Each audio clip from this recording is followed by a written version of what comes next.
¿Qué hacemos? Pues arranquemos con el recuento de todas esas noticias que no son nuestro tema del día y que obviamente empiezan con el perrito de Roy Barreras, COVID. No, mentira, no vamos a comenzar por ahí porque Roy, el Congreso ya estaba lleno de animales hace rato. Igual, bienvenido, gracias por la simpatía. Y vamos a empezar en realidad con el discurso del presidente Gustavo Petro en la ONU. Un discurso poderoso al estilo del Presi, pero con algunas inconsistencias y dejos conservadores al estilo del Presi. Es decir, fue un discurso valiente que le dijo a las potencias occidentales, especialmente a Estados Unidos, algo que hacía rato tenía que decírseles desde la presidencia, no desde la expresidencia, que la guerra contra las drogas ha fracasado y que estamos fracasando además en la lucha contra el cambio climático, o para mitigarlo, o para adaptarnos. Es decir,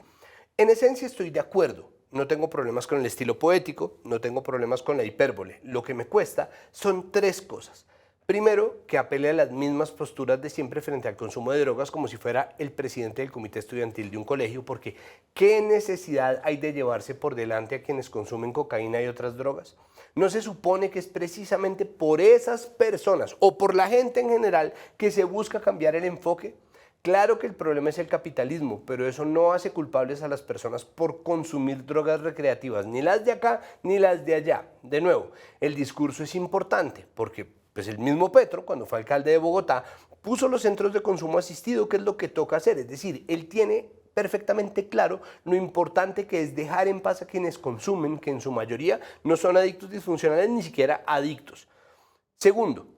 me habría gustado más claridad en su comparación entre el uso de combustibles fósiles y la cocaína, porque creo que se entiende, pero creo también que se sabía que ese iba a ser el punto más problemático del discurso, al menos acá en el país. Porque a todo el mundo le encanta hacerse el ofendido, a los petroleros y a sus defensores que porque ellos sí producen de forma legal y mueven el país y bla, bla, bla, bla, bla. Y a los defensores de los valores tradicionales porque dicen que se está incentivando el consumo de drogas satánicas y apocalípticas. Y a la oposición porque es que ahora sí somos un narcoestado, lo que quiere decir que ellos no saben que es un narcoestado o lo saben perfectamente, pero no quieren que nosotros lo sepamos. Y a los periqueros también, porque Petro está hablando demasiado lento y ahora todo el mundo está hablando de política en las fiestas. Pero no, espere, pero no hablemos de política, man. Yo tengo una idea para un aviso buenísimo, no, pero espere, no vaya. Y si llamamos un mariachi, no, espere. Bueno, en fin. Tercero, porque me habría gustado oír un nosotros en el discurso o cualquier forma de la primera persona del plural. No solo porque nosotros también hemos tenido parte en todo este asunto, abriendo las puertas y las arcas a todo tipo de soldados como los que Petro está dejando que operen en la Amazonia para frenar la deforestación, cuando ya está clarísimo que la militarización nacional o extranjera no es una solución a la deforestación, y abrir la puerta a más y más platas de ayuda para armar más y más a la fuerza pública en contra de la gente, sino porque nosotros también estigmatizamos al consumidor y bloqueamos conversaciones provechosas sobre el consumo como lo hizo el mismo Petro en su discurso, porque nosotros hemos creado una superestructura de negocio y criminalidad que mata a nuestra propia gente, a la que dejamos crecer y la dejamos gobernar, y porque además era una oportunidad para repensarse todo el asunto. Primero, repensar la forma en que distribuimos la culpa y ver cómo la convertimos en una responsabilidad compartida por todos los involucrados, incluyéndonos. Y segundo, porque eso nos podría posicionar como agentes activos de cualquier propuesta. Construyamos, hagamos, repensemos, en vez de entregarles otra vez todo para que se inventen lo que hayan de inventarse. Si algo, el aislamiento siempre es la peor estrategia. Si no, miren el discurso de Bukele hablando solo de sí mismo y de sus asuntos domésticos, del crimen y las pandillas, pero ahora las playas turísticas como un orate, simplemente porque está aislándose y aislando a su país para poderse anclar al poder. Y eso no debería estar pasando. Pero si no vamos a hablar del discurso de Petro, mucho menos vamos a hablar de este señor tan harto. Más bien, it doesn't matter if you are from far right, far left. Those are civilizatory mandates. For example, one, respect of human rights. Respect of human rights has no double standard. Is that okay? Is well said? So it really pisses me off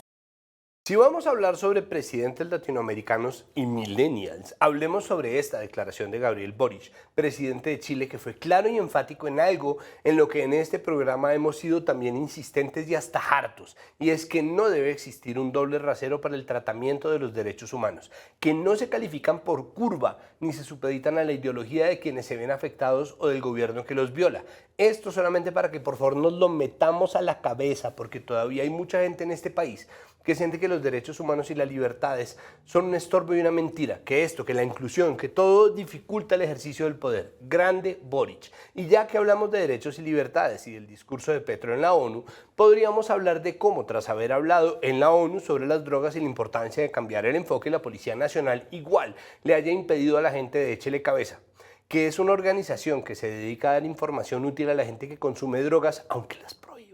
estar en dos conciertos, uno público y uno privado, cuando ellos ya han hecho presencia previamente en los conciertos y han cumplido además una labor muy importante en estos eventos. Y es importante que se siga hablando de esto y que no se dejen cabos sueltos. No solo cabos de la policía, sino conversaciones que siguen sin darse sobre la necesidad de cambiar el enfoque y la funcionalidad de la fuerza pública. Y hablando sobre las conversaciones que hay que tener, simplemente hay que pedir que el gobierno se siente una vez más, como ha demostrado que quiere hacerlo, con quienes hoy convocaron la marcha de protesta contra las reformas del gobierno Petro. No solo porque el derecho a la protesta debe ser honrado y respetado, sino porque es importante portarse con ellos de una forma radicalmente distinta a como ellos se portaron con quienes organizaron y movieron el paro de 2021. Por lo cual quisiera celebrar que a ninguno de los que salió a gritar y protestar hoy le pegaron un solo balazo de goma en un ojo o lo cogieron a palos los del ESMAD. Pero además, porque es importante que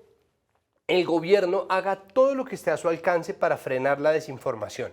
no para controlar su flujo, porque eso puede ser problemático, pero sí para dejar la máxima claridad, para no dejar ambigüedades. Ya en varias ocasiones quienes están promoviendo estas protestas han mentido de forma descarada y muy peligrosa. Cuando existe esa claridad que pido, se hace evidente que mienten, se los pone en evidencia. Hay cosas a debatirse, obviamente, como si la reforma tributaria sirve o tal o cual impuesto debe ser de este o este tamaño, pero salir a decir que van a pagar milicias urbanas con plata pública, o que Petro va a partir Antioquia en 3 pedazos, que la canasta familiar va a subir en un 20% son mentiras, así de simple. Es importante que se señale por lo que es, eso es desinformación. Así se ha portado la ultraderecha colombiana cuando es oposición y cuando es gobierno, porque a ellos poco o nada les importa que el Estado quede hecho trizas, ni les importa que la cosa mejore. Y ya que estamos en estas, y de paso,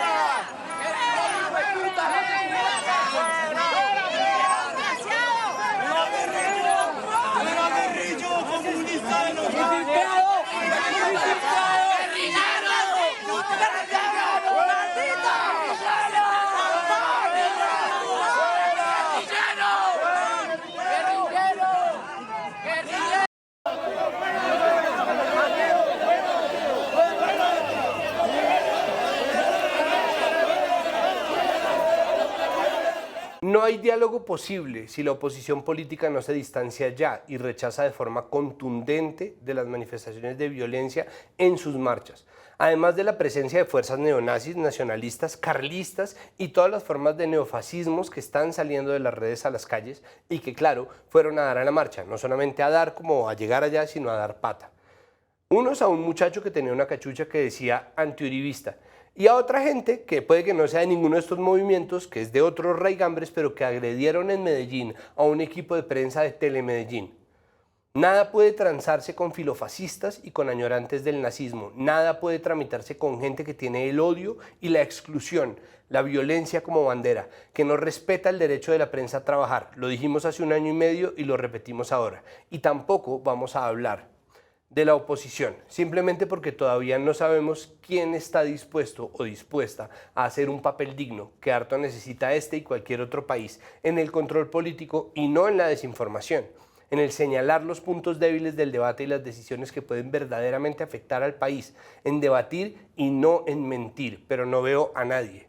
Sobre todo desde que se les fue Messi, que es como se considera a sí mismo Rodolfo Hernández, que renunció a su curul la semana pasada confirmando que A, no quería ser presidente ni hacer política, él quería un sueldo y un mejor tribunal para su lío de corrupción en su paso por la alcaldía de Bucaramanga, y B, nunca le interesó participar de nada y se encontró, gracias a la ineptitud de la ultraderecha, con un puesto en un tarjetón que definitivamente no se merecía, y C, que es un negociante y un tacaño sin respeto por nada, porque la misma Marlene Castillo, antigua fórmula vicepresidencial de Hernández y ahora representante a la Cámara, por ese bodrio de partido que es un esquema piramidal más que cualquier otra cosa, contó que Hernández quiso cobrarle de vuelta los honorarios que le pagó por su trabajo en la construcción de su campaña y que le iba a devolver Marlene Castillo en caso de ganar la presidencia, y eso no pasó. Pero obviamente a Castillo, que incluso habiendo salido a venderse como la buena afrocolombiana que no se queja, resultó siendo la única persona seria de esa campaña y le iba a salir trucho ese negocio.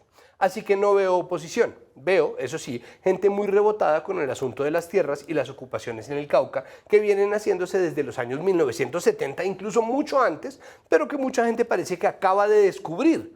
incluyendo por supuesto a la revista de Clicky Dávila, que dice que esto básicamente empezó cuando empezó la segunda vuelta, es decir, el 29 de mayo a las 8 de la noche, y eso sí que es desinformación, sobre todo porque produce un peligro real de violencia contra personas en un país en el que hay quienes creen que los ganaderos potencialmente armados que van en caravana a hacer respetar el derecho a la propiedad privada no son el problema ahora mismo, como lo dice Gustavo Gómez en su editorial de hace una semana en Caracol Radio, en el que dice que le parece mal que los ganaderos puedan ir armados, pero que la supuesta amenaza contra la propiedad privada podría justificarlo o al menos dejar ese problema en un segundo punto en la agenda, demostrando una vez más que no hay peor ciego que el que no quiere ver. Porque claro, Gustavo, hacer ojos ciegos a la contrarreforma agraria armada ha dado súper buenos resultados en la historia de este país. No ha pasado nada grave, precisamente gracias a que siempre estuvo de segundo en la agenda, detrás de quienes supuestamente venían por nosotros y nuestra propiedad privada. Encima, Gustavo dice en su editorial que esto va a pasar de los terrenos agrícolas rurales del Cauca y los territorios ancestrales de los pueblos indígenas y afrocolombianos a básicamente toda la propiedad privada en Colombia con la ayuda del gobierno, porque ojo, el gobierno completo se pronunció contra las ocupaciones, incluyendo a Giovanni Yule, el indígena Nasa del Cauca, director de la Unidad de Restitución de Tierras, pero además ya no es como que haya una serie de reivindicaciones indígenas y afro ligadas al territorio, sea que nos parezcan o no. Gustavo Gómez lo quiso convertir en la nueva versión de se están metiendo al conjunto de al lado, y en su editorial dijo que en cualquier momento pueden hacer un proceso de ocupación de tierras ancestrales en la casa que usted con tanto esfuerzo compró en Girardot o en cualquier lado. Porque obvio, los pueblos indígenas y afrocolombianos del Cauca tienen sus helicópteros listos y sus paracaídas para ocuparle el terrenito que sea, parque, terraza, un deck de asados con piscina incluida. No, Gustavo, dale tranquilo, que no es problemático ni nada estar diciendo que se entiende que la gente esté pensando en armarse, y no porque no respete yo el derecho a la propiedad privada, sino porque el paramilitarismo empezó agudizando los problemas existentes y luego creó problemas nuevos que todavía estamos tratando de resolver a través de dos jurisdicciones especiales de justicia transicional y años de informes e investigaciones hechas por gente a la que todavía están amenazando de muerte por ser investigadores de estos casos, pero sobre todo porque el amor de este país por la tan mentada propiedad supone que solamente los blancos tienen derecho a ella.